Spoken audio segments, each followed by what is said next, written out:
Hello my dear students.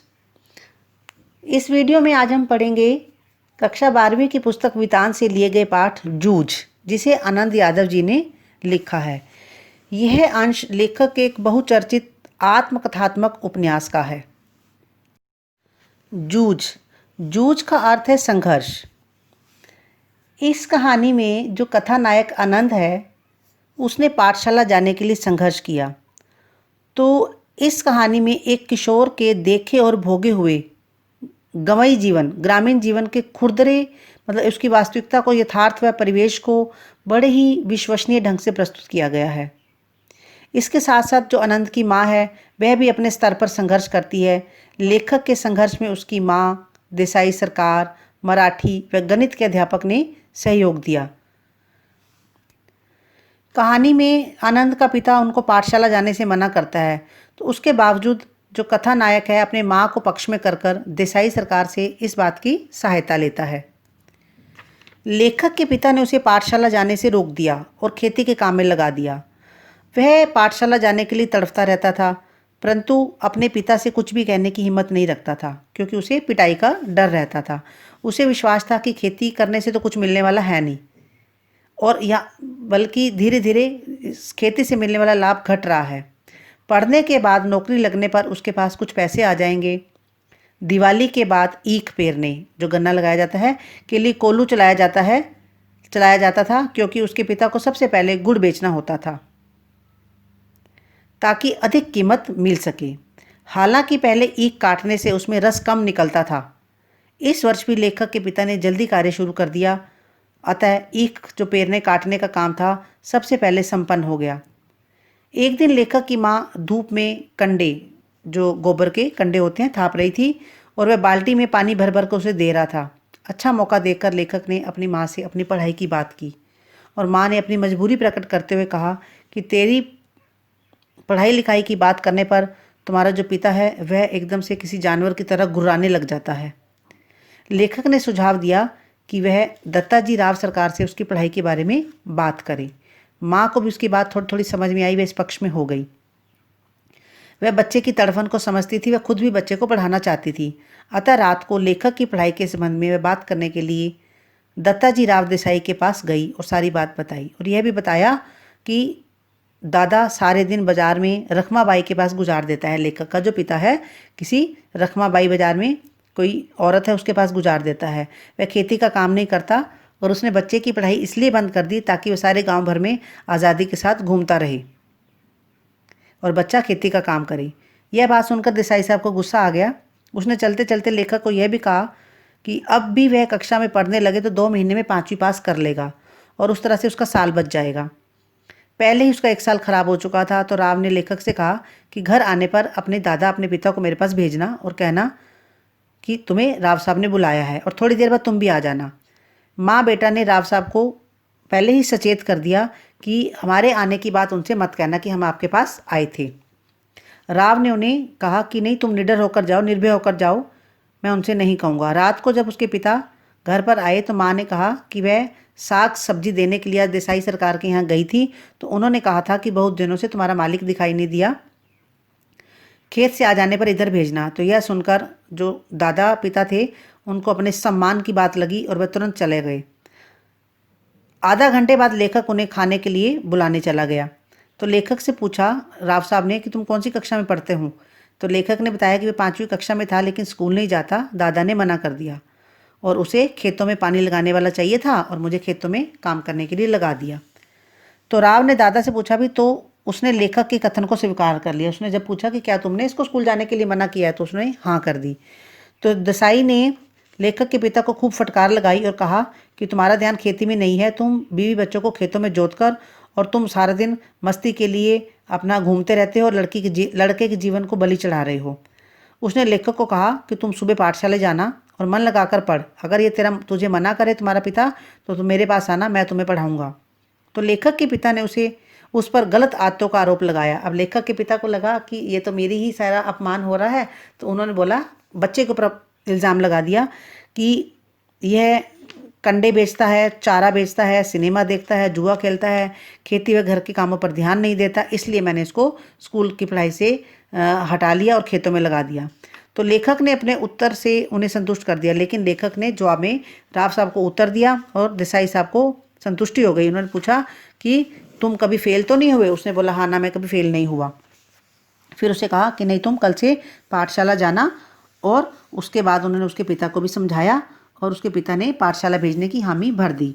घर आकर लेखक के पिता ने लेखक से वचन लिया कि दिन निकलते ही तुम सबसे पहले खेतों पर जाना और उसके बाद खेतों का काम करने के बाद पाठशाला जाना। पाठशाला से, स्कूल से जब भी छुट्टी होगी, घर पर बस्ता रखकर सीधे खेतों पर जाना और आधा घंटा जो ढोर पशु है वहाँ पर पशुओं को चराना। और खेतों में ज़्यादा काम होने पर पाठशाला से गैर हाजिर रहना पड़ेगा। अगर खेतों में काम ज़्यादा होगा तो हमें स्कूल में एब्सेंट रहना पड़ेगा। तो ये सारी शर्तें उन्होंने लेखक से मनवा ली। लेखक ने मान ली। लेखक 5वीं कक्षा में जाकर बैठने लगा तो कक्षा के में जितने भी बच्चे थे उनमें सिर्फ 2 लड़कों को छोड़कर बाकी सभी बच्चे नए थे। तो बहुत अपरिचित से उससे लगे। बाहरी अपरिचित जैसा एक बेंच के एक सिरे पर कोने में जा बैठा। तो उसको लगा कि जब वह क्लास में गया तो उसको बच्चे अपरिचित लगे, तो बेंच के कोने पर बैठ गया। वह पुरानी किताबों से अपने थैले को भर लाया था। तो कक्षा के शरारती लड़कों ने उसका मजाक उड़ाया और उसका जो गमछा था उसको छीनकर मास्टर जी की मेज पर रख दिया। मतलब लड़कों ने उसके साथ शरारत की। फिर उसे सिर पर लपेटकर मास्टर की नकल उतारनी शुरू कर दी। उसी समय मास्टर जी आगे जब ये सब कुछ कर रहे थे तो लेखक ने सब कुछ सच सच उन बच्चों की हरकत के बारे में मास्टर जी को बता दिया। अब जब रिसेस हुई, आधी छुट्टी हुई, तो लड़कों ने उसकी धोती खोलने की कोशिश की किंतु असफल रहे।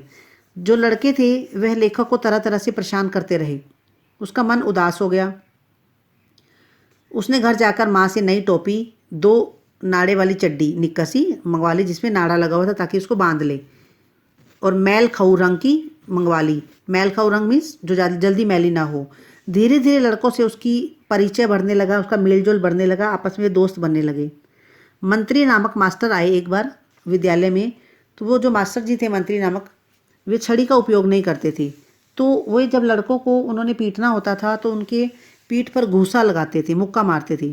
तो शरारती लड़के उनसे बहुत डरते थे। वे गणित के मास्टर थे। तो इस कक्षा में एक वसंत पाटिल नाम का एक बड़ा ही कमज़ोर शरीर वाला वह होशियार लड़का था।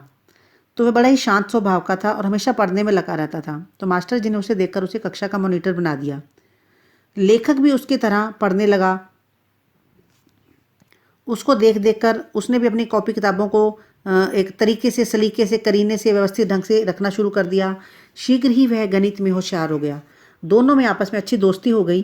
दोनों एक दूसरे की प्रॉब्लम सॉल्व कर लिया करते, एक दूसरे को समझाने लगे। तो मास्टर जी लेखक को आनंदा कहकर पुकारने लगे। अब उसका मन पाठशाला में लगने लगा था क्योंकि उसके पाठशाला में दोस्त बन गए थे। उसका पढ़ाई में भी मन लगने लगा था।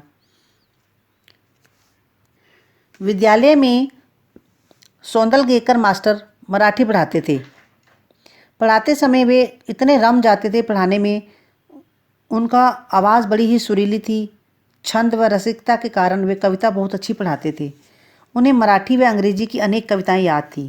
वे कविता के साथ इस तरह से जुड़े हुए थे कि एक्टिंग करके, अभिनय कर करके कविता का जो भाव होता था वो सब बच्चों को समझाते थे। तो उनका इस तरह से पढ़ाना बच्चों को बहुत अच्छा लगता था। वे स्वयं भी कविता की रचना करते थे और लेखक उनके इस स्वभाव से, उनके गुण से बहुत ही अधिक प्रभावित था। तो खेत पर जब लेखक पानी लगाता था या पशुओं को चराता था तो वह मास्टर जी के अनुसार ही अभिनय कर करके कविताएं गाता था।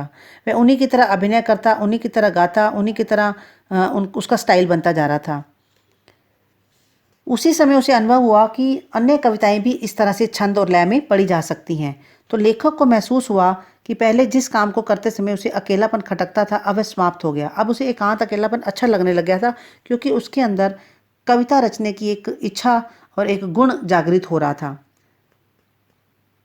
एकांत होने के कारण वह ऊंचे स्वर में कविता गा सकता था, नृत्य कर सकता था और वह पूरा आनंद उठा सकता था। तो उसने कविता गाने की अपनी पद्धति विकसित की। वह अभिनय के साथ साथ कविता गाने लगा। उसके चेहरे पर भी कविता के भाव आने लगे। मास्टर को लेखक का गायन बहुत अच्छा लगने लगा और उससे 6ठी 7वीं कक्षा के बालकों के सामने गवाया। पाठशाला में एक समारोह था तो समारोह में भी उसे गवाया। मास्टर स्वयं कविता रचते थे। उनके पास मराठी कवियों के बहुत सारे काव्य संग्रह थे।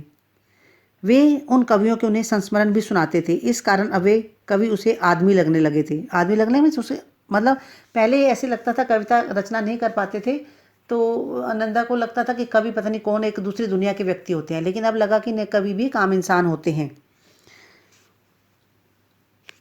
एक आम इंसान ही अपने गुणों के कारण कुछ न कुछ बन जाता है।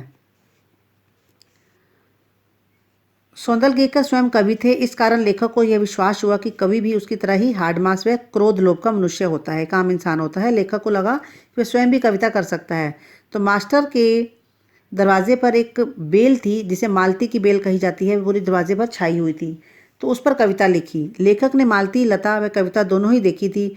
इससे उसे लगा कि वह उसके अपने आसपास, अपने गांव, अपने खेतों आदि पर कविता बना सकता है, जिस तरह से मास्टर जी ने मालती बेल पर कविता बनाई थी। तो उसे भी लगा कि उसके पास भी कहीं ना कहीं कोई थीम है। तो भैंस चराते चराते वह फसलों व जंगली फूलों पर तुकबंदी करने लगा। वह उन्हें जोर से गुनगुनाता और मास्टर को दिखाता। कविता लिखने के लिए वह कागज व पेंसिल रखने लगा। उनके ना होने पर तो क्या करता, लकड़ी के छोटे टुकड़े से भैंस की पीठ पर रेखा खींचकर, भैंस की स्किन ड्राई होती है तो लकड़ी के टुकड़े से उसके ऊपर लिखने लगता था तो वाइट वाइट दिखता था।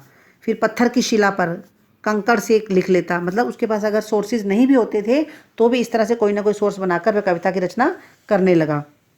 और जब उसको वो याद हो जाती थी तो वह उसको वहाँ से पहुँच देता था, क्योंकि दिमाग में जब नए शब्द आते हैं तो उस समय उसको कहीं लिख लिया जाए तो वह याद रहती है। बाद में शब्द गायब हो जाते हैं तो कविता की रचना नहीं हो पाती। तो वह अपनी कविता मास्टर को दिखाता था। कभी कभी वह रात को ही मास्टर जी के घर चला जाता और कविता दिखाता। तो वे उससे कविता के शास्त्र के बारे में समझाते, अलंकार, कविता के अंदर छंद, शुद्ध लेखन, कविता का लय, कविता की तुकबंदी, इन सब का ज्ञान वे लेखक को कराते थे। वे उसे पुस्तकें भी देते थे, कविता संग्रह भी देते थे। तो उन्होंने उसे कविता करने के अनेक तरीके सिखाए। इस प्रकार लेखक को मास्टर की निकटता मिलती और उसकी मराठी भाषा में धीरे धीरे सुधार आने लगा। अब धीरे धीरे लेखक को शब्दों का महत्व भी समझ आने लगा। तो लेखक के जीवन का ये एक बहुत एक महत्वपूर्ण पहलू है जिसे लेखक ने इस चैप्टर में दर्शाया है। तो इस कहानी के माध्यम से लेखक ने यह एक संदेश दिया है, सीख दी है कि शिक्षा का बहुत महत्व है। शिक्षा के अभाव में मनुष्य पशु के समान बन जाता है और उसका कोई भी संसार में उतना जो उसे मान सम्मान मिलना चाहिए उतना उसे मान सम्मान नहीं मिलता। उसका एक कॉन्फिडेंस लेवल भी उतना नहीं बन पाता। तो लेखक के जीवन में भी उनके मास्टर जी का बहुत अधिक रोल था। उन्हीं के सीखे हुए रास्ते पर, उन्हीं के दिखाए हुए रास्ते पर वह जब बढ़ा, उनके सहयोग से वह आज एक सफल लेखक है। लेखक इस बात को अपने जीवन की एक अहम पूंजी मानता है। तो आपको ये चैप्टर बहुत अच्छे से समझ आ गया होगा। आप मेरे चैनल को लाइक सब्सक्राइब अवश्य करें और बेल आइकन जरूर प्रेस करें ताकि आने वाली वीडियो को आपको नोटिफिकेशन मिल सके। Thank you and God bless you all.